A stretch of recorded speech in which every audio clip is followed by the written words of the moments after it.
Libro de Proverbios, capítulo 3, verso 5.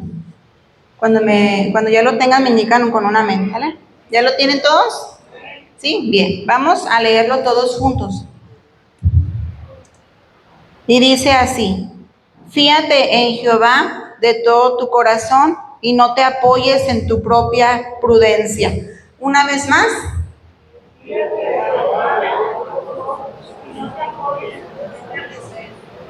Y no te apoyes en tu propia prudencia. Muy bien, ¿pueden tomar su lugar? En estas últimas semanas hemos estado platicando, hemos tratado temas acerca de tecnología, ¿verdad? Y bueno, pues la tecnología, si mal lo recordamos, es que en pocas palabras es aquello que nos facilita la vida.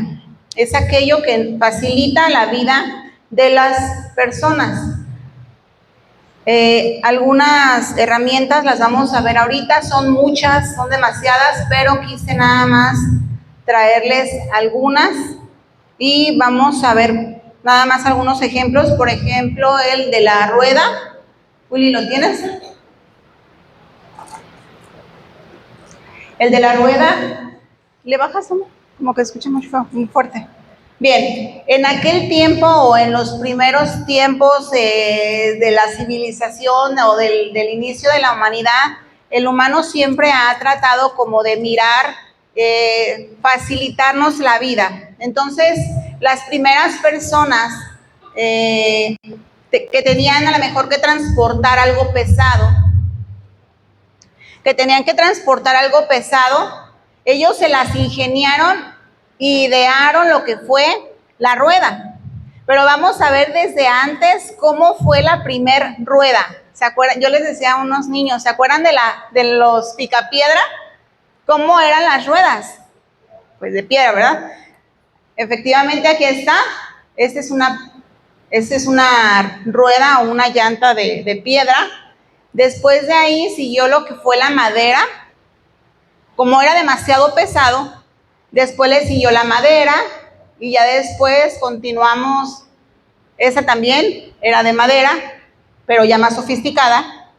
Y ya esa ya tenía ahora sí como hule, como las motos hoy en día, y lo que son ya como tal, como un carro. Entonces, el humano o la humanidad ha tratado de buscar la manera de poder hacer la vida más fácil. Vamos a ver otra imagen, por favor.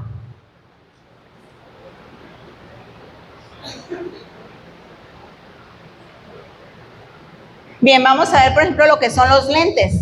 Los lentes en aquel tiempo era algo parecido así, eran como unos conitos que podían mirar para poder leer.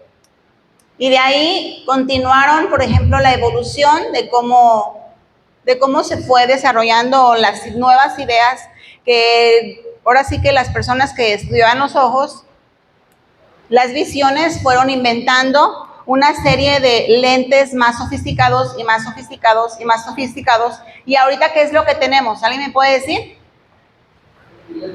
Pupilantes, exactamente. Ya no es algo que tú tengas que traer aquí, aunque a algunas personas se les hace a lo mejor pues molesto el hecho de estarte poniendo, quitando el lente, ¿no? Y se les facilita más unos lentes, pero ya no tenemos algo como esto o como esto, ¿sale? Entonces, también fue una de las cosas que podemos ver que evolucionó. Bien, siguiente imagen, por favor. Esa era la última. Pero bueno, está bien. Vamos a tocar ese, ya lo vimos.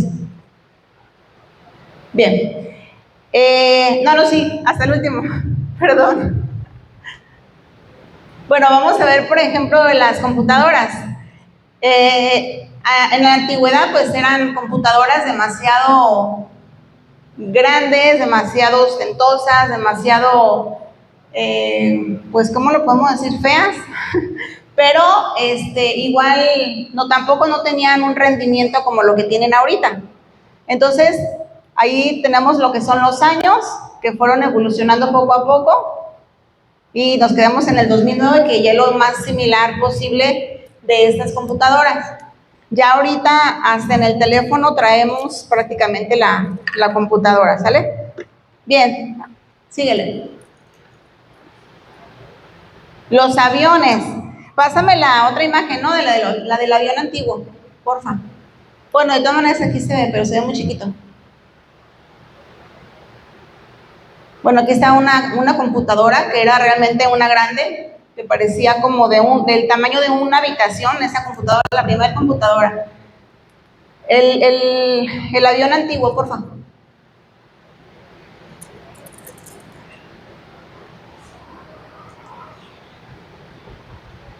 ¿El otro? Bueno, no sé si lo alcanzan a ver. No, espérate, regrésate. No sé si lo alcancen a ver, pero antes eran algo así. ¿Sí lo alcanzan a ver hacia atrás? Sí, ay, qué bueno. Era algo así. En algún momento yo vi, por ejemplo, algún video en donde tenían que como correr y lanzarse hacia a un barranco, no sé, algo así.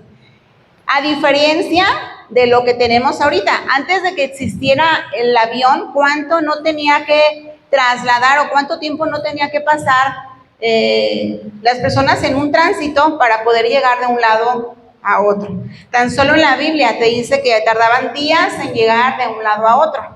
Ahorita, de aquí a Chihuahua, hora y media, de aquí a Cancún, hora y media, más o menos. Entonces, relativamente en 3 horas le das el recorrido en toda la República Mexicana. Entonces, y mientras más rápido, la tecnología ha estado avanzando. Bien, ahora sí, el otro.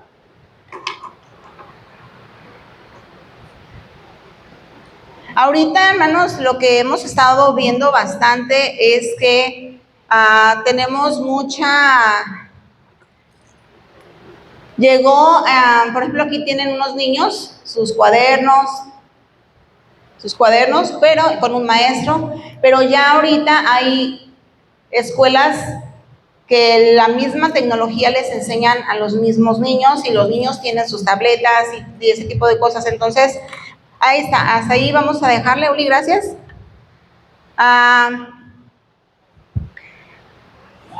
En la tecnología, hermanos, ha estado avanzando con una magnitud tremenda que nos ha sobrepasado. En la Biblia, hermanos, en Daniel capítulo 12, versículo 4 dice que la ciencia aumentaría en los últimos tiempos. Y la ciencia, la tecnología ha estado avanzando bastante, pero lo triste es que aparte de hacernos como la vida más fácil, últimamente esa tecnología está haciendo para dañar a las personas, dañar pues a todos.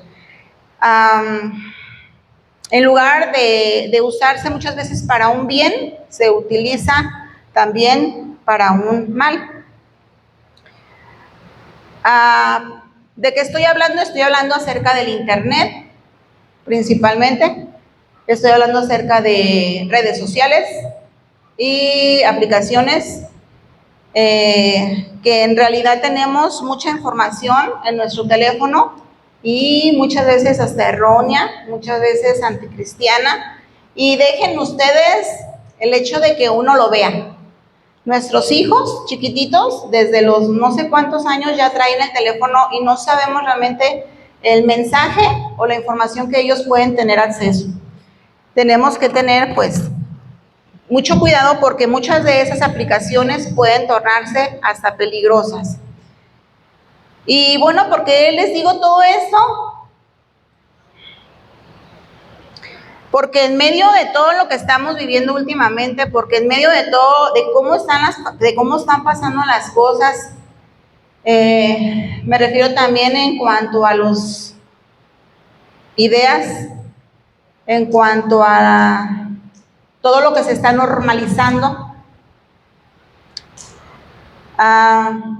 Entonces necesitamos, en medio de todo esto, necesitamos algo que es muy indispensable para nosotros y que dice la Biblia que Dios te lo va a dar si tú se lo pides. ¿De qué estoy hablando? De la sabiduría. Estoy hablando de la sabiduría. La sabiduría es la característica de Dios, hermanos, en donde nosotros podemos tener acceso a ella por medio de la gracia. ¿Sale? Por medio de la gracia. En Proverbios capítulo 8, verso 11 dice, porque mejor es la sabiduría que las piedras preciosas. Aquí lo dice en la palabra de Dios, dice, mejor es la sabiduría que las piedras preciosas. Y dice, y todo lo que puedes desear no es de compararse con ella. ¿Para qué necesitamos la sabiduría? Para poder tener buenas decisiones, ¿verdad?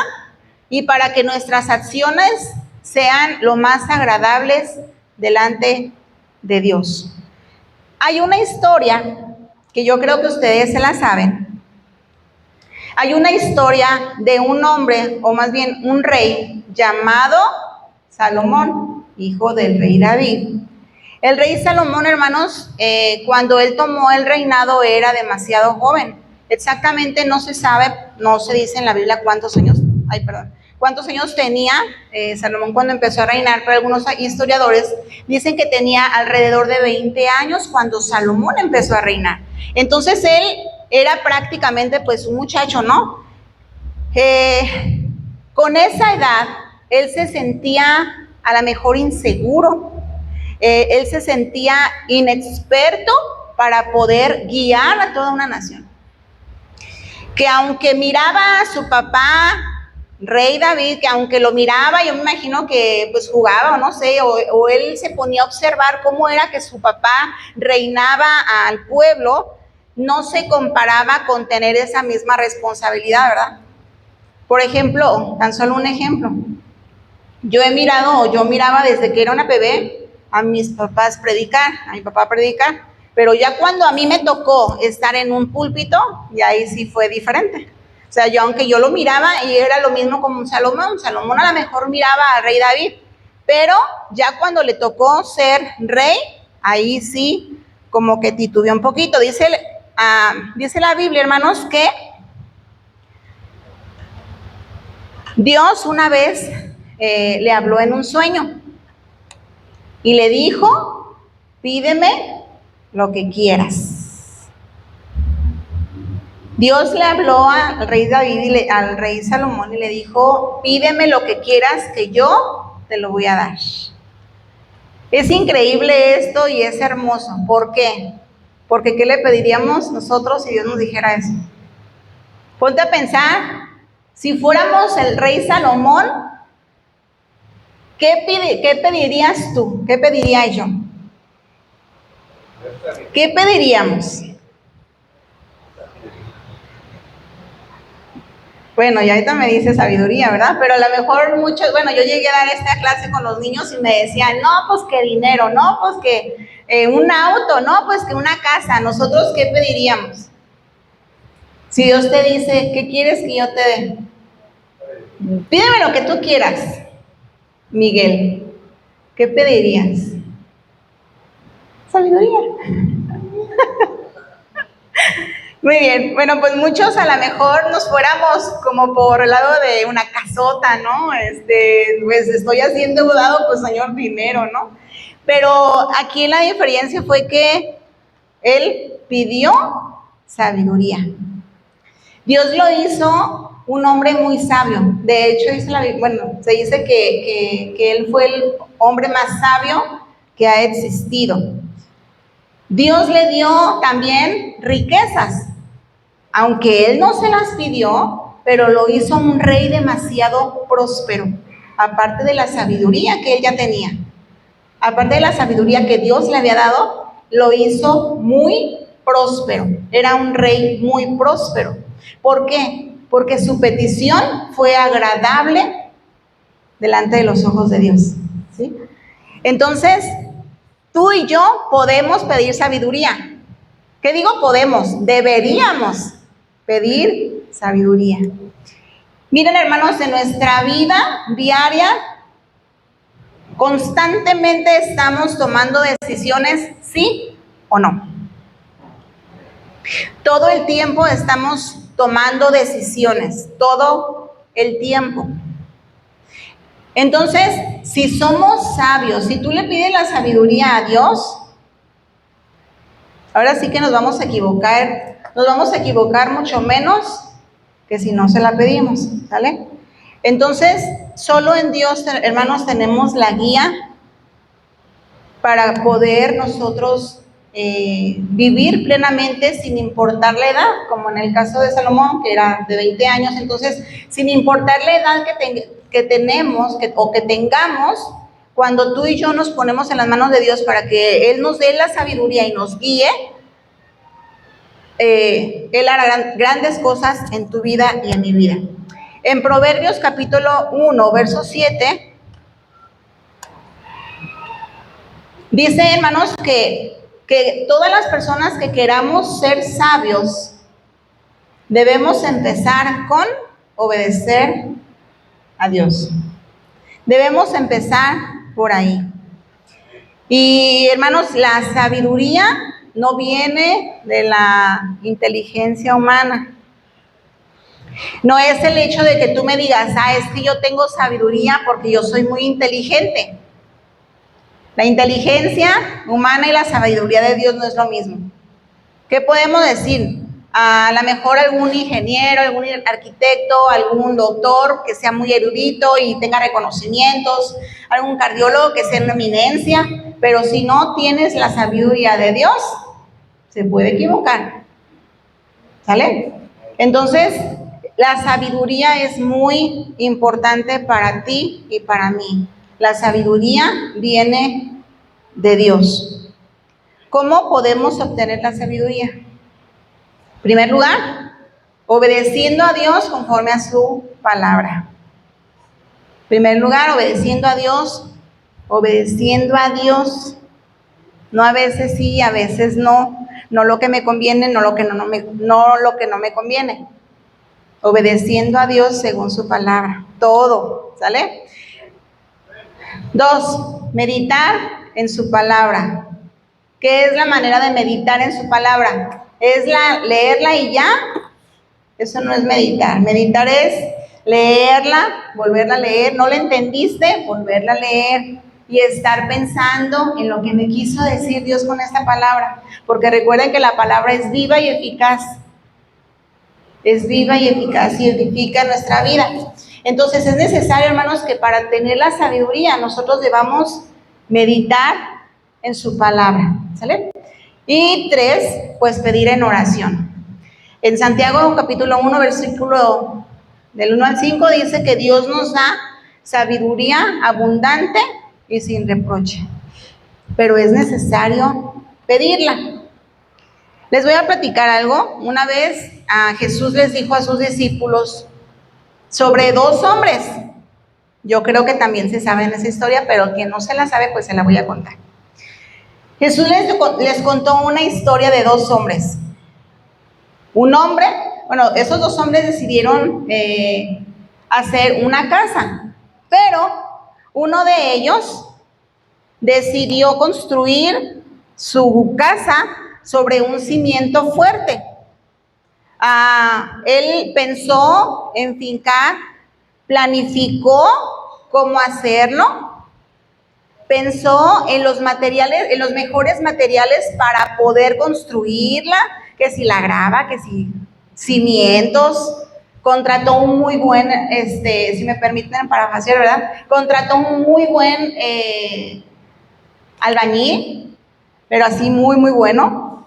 Entonces dice que él termina su casa, muy bonita, también le quedó, pero dice que esa casa estaba tan firme que empezó a llover y a llover y a llover, el río se desborda y ¿qué creen? Su casa permaneció firme, su casa no se movió. Aunque llegaron vientos fuertes, aunque llegaron vientos con ímpetu, dice la palabra, la casa no se cayó. ¿Por qué? Porque fue sabio al construirla desde cero. ¿Sale? Esa fue lo que dijo Jesús. Pero otro hombre que también construyó su casa, pero él no planeó ni en qué parte, solamente él vio que estaba planito y dijo, pues aquí está bueno, ¿va? Está planito, aquí se ve bonito, aquí se ve, no sé, el monte tal. Los materiales, lo que él quería era ahorrarse dinero. Podemos parafrasear también, ¿verdad? Entonces dice que este hombre pues lo hizo mal. Le metió la mejor material de mala calidad, contrató a una persona que a lo mejor nunca había hecho una casa, pero lo contrató porque cobraba barato. No le puso cimientos, lo puso según a lo que él había pensado.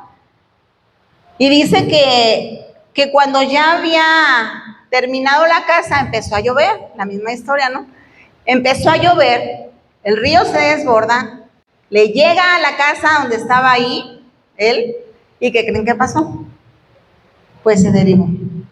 Esa casa se derribó. ¿Por qué? Porque él lo hizo a su propia prudencia, a su propio pensamiento, a su propio criterio, ¿sale? Entonces, él lo hizo a su propia opinión. Muchas veces, hermanos, queremos hacer a nuestra manera las cosas. Muchas veces queremos nosotros actuar a mi pensar, a mi saber, a nuestra opinión, según a lo que sabemos, ¿sí? Entonces, cuando pasa algún problema, cuando pasa alguna situación, muchas veces arrancamos y decimos, se va a hacer esto, se va a hacer lo otro, o lo voy a hacer así, se lo voy a hacer así. Pero, ¿cuántas veces tú te detienes a decir, Señor, ¿cómo lo hago? Si tú no tomas a Dios en cuenta para tomar una decisión, te vas a equivocar. ¿Y cuántas de las veces nos equivocamos de tal manera que después no podemos salir de ahí? Que por un arrebato, por una decisión mal tomada en ese momento de coraje, en ese momento de desesperación, dices, voy a hacer así esto, lo haces y después ya no puedes salir del hoyo porque ya te metiste en un problema. Pero dime tú, ¿quién tuvo la culpa? Y luego dices, Señor, ¿por qué? ¿Por qué? Porque no me preguntaste. Entonces tenemos, hermanos, que pedir sabiduría. Señor, ¿qué hago? Si tienes un problema, si tienes una situación, si se te está presentando algo, una pausa, respira. Señor, ¿qué hago? Indícame qué hacer. Les aseguro, hermanos, que el Señor les va a dar la respuesta. Así, o sea, pero tratemos, hermanos, de que esos arranques o esas, porque, bueno, en lo personal sí me ha pasado de que, quieres actuar rápido, ¿no? Pero entonces es respirar, pensar, bueno, no pensar en ti, en tu propia opinión, pero sí pensar las cosas, pero principalmente es pedirle la sabiduría a Dios. Señor, ¿qué voy a hacer? Señor, indícame. Y Dios te va a dar la respuesta. Pregunta. No quiero que nadie vaya a decir nada, pero pongámonos a pensar en nuestra vida personal. ¿Con quién te identificas tú? ¿Con el hombre insensato o con el hombre prudente? ¿Pedimos dirección a Dios para hacer las cosas o no? Porque hay muchas personas, o vemos personas que son como muy impulsivas, ¿no? Y actuamos. Entonces, hay que tener mucho cuidado con eso. Y bien, regresando un poquito al tema de la tecnología, el Internet se inventó, déjenles les doy un dato, el Internet se inventó, hermanos, porque se inventó porque entre universidades, por ejemplo, por decir aquí, la Universidad de Guadalajara con la Universidad de Estados Unidos o de Harvard, no sé, Ellos hacían inventos, hacían proyectos, y si ellos, por ejemplo, la Universidad de Guadalajara hizo un proyecto y lo hizo bien. La Universidad de Estados Unidos empezó el proyecto, pero no saben cómo acabar. Entonces, idearon la manera de cómo enviar la información de Guadalajara a Estados Unidos. Y así empezó lo que fue el Internet. De universidad a universidad, después de ahí era como para que pudieran platicar los alumnos, y de ahí se desató. De ahí se salió de control y hasta la fecha. Se los he contado varias veces, creo. ¿Cómo era en nuestros tiempos o tan solo hace 20 años para sacar la información de algo, de alguna investigación? Que teníamos que ir a lo mejor a alguna biblioteca, teníamos que tomar un camión para ir a esa biblioteca, buscar los libros, poder sacar la información y leer. Y gracias a la tecnología ya no tenemos que ir en camión más allá, ¿verdad? Ni tenemos que leer tanto. Ahora la tecnología nos ha facilitado el poder, pues, tener todo a la mano. ¿Qué pasaba también, por ejemplo, cuando se salía de las escuelas? Cuando tú salías de la escuela le perdías el rastro a mucha gente, ¿sí o no? ¿Por qué? Porque ni teléfono teníamos. Bueno, en mi tiempo, por ejemplo, en sexto, que yo me acuerdo, yo le perdí el rastro a muchas personas porque no teníamos cómo volvernos a comunicar.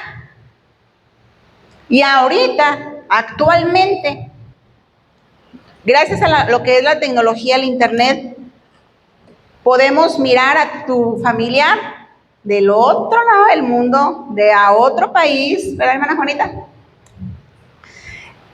Podemos mirar a cualquier persona de otro lado donde ellos estén en ese mismo momento. Me platica, bueno, nos ha comentado mi mamá que ella tenía que esperar hasta una semana para poder recibir una carta de mi papá. Y que tenía que estar yendo al correo para ver si mi papá le había mandado una carta. Ahora sí que las cartas lo ponemos en WhatsApp, ¿verdad? O sea, pongámonos, y no hace tanto de eso. Entonces, la ciencia y la tecnología, principalmente la ciencia, ha avanzado demasiado. Y que esto es profético. Y lo que va a avanzar, hermanos.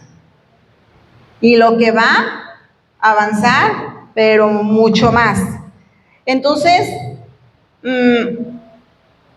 la tecnología entonces nos ha permitido estar más cómodos posible, facilitarnos la vida como nunca hubiéramos imaginado antes, pero debemos de tener cuidado con esa tecnología. ¿En qué aspecto cuidado? Ya lo mencioné hace como 2 semanas. Tener cuidado principalmente con el tiempo y el contenido de lo que vemos, ¿sale? Y me ponía a pensar, o podemos cuestionarnos algo, cada uno en lo personal. Lo que yo miro de contenido, si Jesús estuviera junto a mí, aquí físicamente, ¿lo pudiera ver con Él? Pensemos. ¿Pudiéramos mirar todo el contenido que tenemos en nuestro teléfono? Sí, o sea, independientemente de que tú y yo sabemos que Jesús nos mira. Tú y yo sabemos que Jesús está con nosotros. Pero al verte solo, se nos olvida. Piensa, si Jesús estuviera a tu lado, junto a ti, ¿tú mirarías el mismo contenido que tienes en el teléfono? Muchas de las veces estamos como papás, a ver, fulanito, nuestros hijos, préstame tu teléfono y checamos. No está mal, está bien, al contrario. Prevención. Y checamos. Fulano, ahora sigues tú, menganito. ¿Y quién no lo revisa a nosotros? ¿Qué contenido tenemos a lo mejor en Gole, en YouTube, en nuestro Face? como adultos debemos de poner el ejemplo. Y no el hecho de que nuestros hijos nos vean qué es lo que tenemos ahí. No el hecho de que los hijos te vean lo que tú estás viendo. Es por convicción. ¿Sale? Entonces, en Proverbios, hermanos, Proverbios capítulo 4, verso 25 y 26 dice, escúchenme bien, tus ojos miren lo recto y diríjanse tus párpados hacia lo que tienes delante. Examina la senda de tus pies y todos tus caminos sean rectos. Tratemos de ser lo más rectos posibles. ¿Por qué debemos de tratar de ser lo más rectos posibles? Principalmente para ser agradables delante de Dios. 2, para cuidar nuestra salvación. Es indispensable eso, es cuidar nuestra salvación. Les voy a dar 4 características de una persona necia. 4 características de una persona necia, así rapidito. Primero, número 1 dice que se confía en su propio criterio. Una persona que es necia se va a confiar en lo que ella cree. Se va a confiar en que ella tiene toda la razón, piensa que el camino o piensa que lo que se está haciendo es lo correcto y no atiende consejos. Esa es una persona necia. Punto número 2, es impulsivo e insolente. O sea que aparte de que no tiene la razón, se muestran insolentes, se muestra como impulsivos o que no toman el consejo. Es una persona demasiado arrogante, demasiado confiado y se precipita a tomar decisiones así, rápido. Punto número 3, vive para el placer presente. Esa persona que es necia, pues su enfoque es siempre la gratificación diaria, en los placeres de la carne, sin considerar el futuro. Ese tipo de personas tampoco no tienen un futuro, no tienen una visión a dónde van, ¿sale? Y no planean, así. Y la última, que es la más triste, es que no buscan la sabiduría de Dios.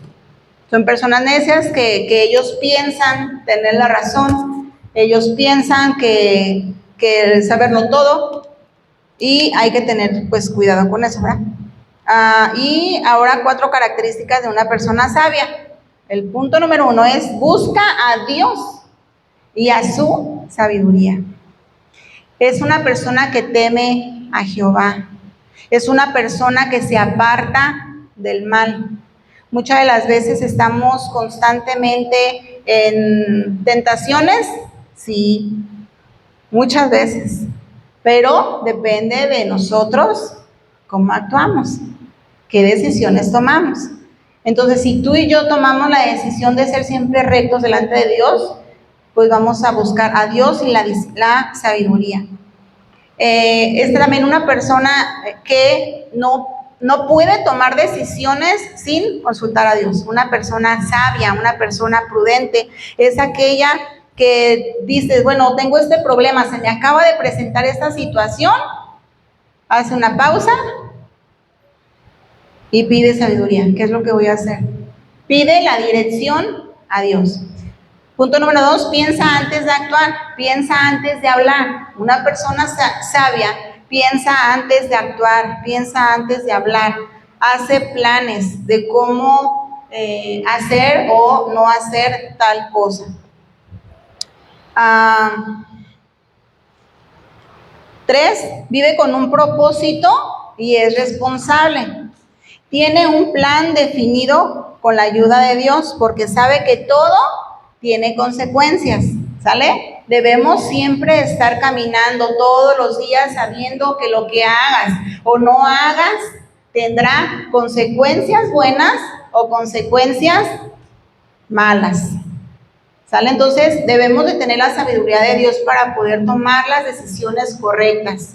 Porque ya lo comentamos, si tú y yo tomamos decisiones equivocadas, la vamos a regar y feo. Y al rato, pues va a estar el problema grandote, ¿no? Entonces, punto número 4, esa persona es prudente y está preparado. Dice que es una persona que se detiene, piensa, considera y se prepara para las dificultades que puedan venir. Hermano, la sabiduría de Dios es infinita. ¿Amén? La sabiduría de Dios es infinita. Y en su palabra dice que si tú la necesitas, que si tú la quieres, Él te la va a dar. Él te la va a depositar. Seamos sabios. En el versículo que leímos al inicio dice, no seas sabio en tu propia prudencia.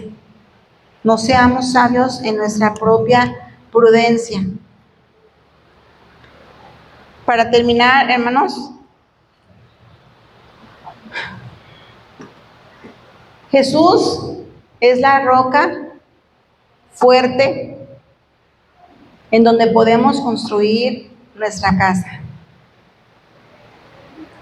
Recordemos a ese hombre que pensó en construir su casa sobre esa roca, poner cimientos, anclarse. Nosotros también pensemos que nunca nos alejemos, venga lo que venga, pase lo que venga. Está cimentado. ¿Por qué? Porque van a venir vientos. ¿Esos vientos qué significan? Problemas. Y como lo he mencionado muchas veces, los problemas siempre van a estar, las situaciones siempre van a estar, todo el tiempo, en tu vida diaria, todo el tiempo. Si no es una cosa, es otra, si no es tu hijo, es tu esposo, si no es la prima, la mamá, todo el tiempo hay situaciones. Pero ¿cuál es la diferencia? ¿Cuál es la diferencia? De tener sabiduría, de estar anclado en la roca que es Cristo, hermanos. Si tú no estás bien anclado en Cristo, te vas a caer. Necesitas anclarte, necesitas cimentarte en la roca. ¿Te sientes triste? Sí, eres humano. ¿Te sientes a lo mejor enojado? Sí, eres humana. Pero la diferencia es cómo actuamos.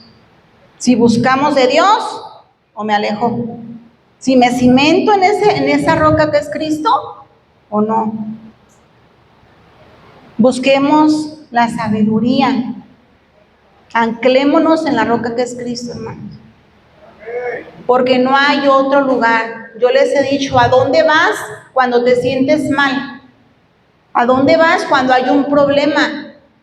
No hay nadie más, no es la mamá, no es el primo, es Dios, es Jesús. Entonces anclémonos, cimentémonos en la roca que es Jesús.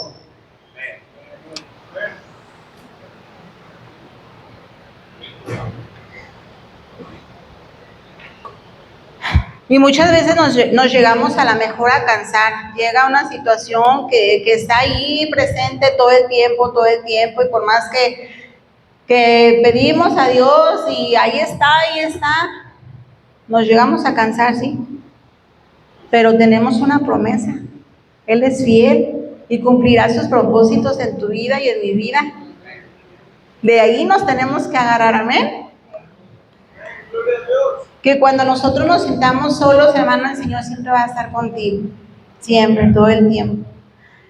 Entonces, el día de hoy, hermanos, podamos primero pedirle perdón al Señor por todas las veces que la he regado, Señor, y que no he tomado tu decisión, no te he consultado y la he regado, perdóname.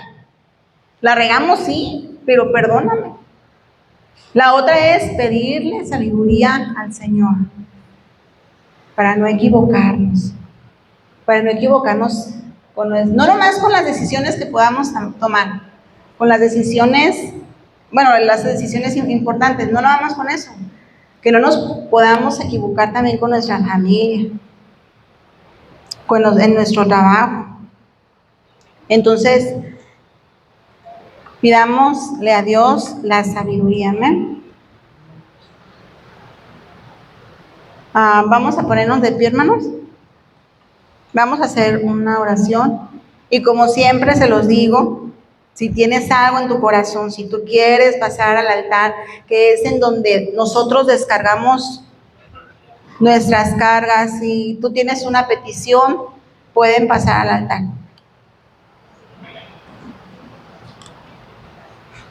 Bendito Padre Celestial, te damos gracias, Señor. Gracias, Señor, porque tú eres bueno, Señor. Gracias, Dios, porque tú nos das, Señor, esa sabiduría, Señor, a quien te la pide, Señor. Tú nos haces personas sabios, Dios. Te pedimos, Señor, que siempre, Señor, sea tu presencia en nuestra vida, Señor, sea siempre, Señor, tu mano, Señor, sosteniéndonos, Señor, aun cuando nosotros la regamos, aun cuando nosotros tomamos malas decisiones, Señor, que seas tú, Señor, obrando de una manera especial en nuestras vidas, Señor. Te pido, mi Dios, que si hay problemas, Señor, si hay enfermedades, Señor, en la vida de mis hermanos, Señor, seas tú, Señor, obrando de una manera muy, muy especial, Señor, y maravillosa, Señor, en cada corazón, en cada vida, Señor. Si hay tristeza, pon gozo, pon paz, Señor, a su corazón, Señor. Si hay problemas, Señor, da la solución, Señor. Si hay situaciones difíciles, Señor, da esa esperanza, da esa paz, Señor, que solamente tú puedes dar, Señor. Esa paz, Señor, que sobrepasa todo entendimiento, Señor.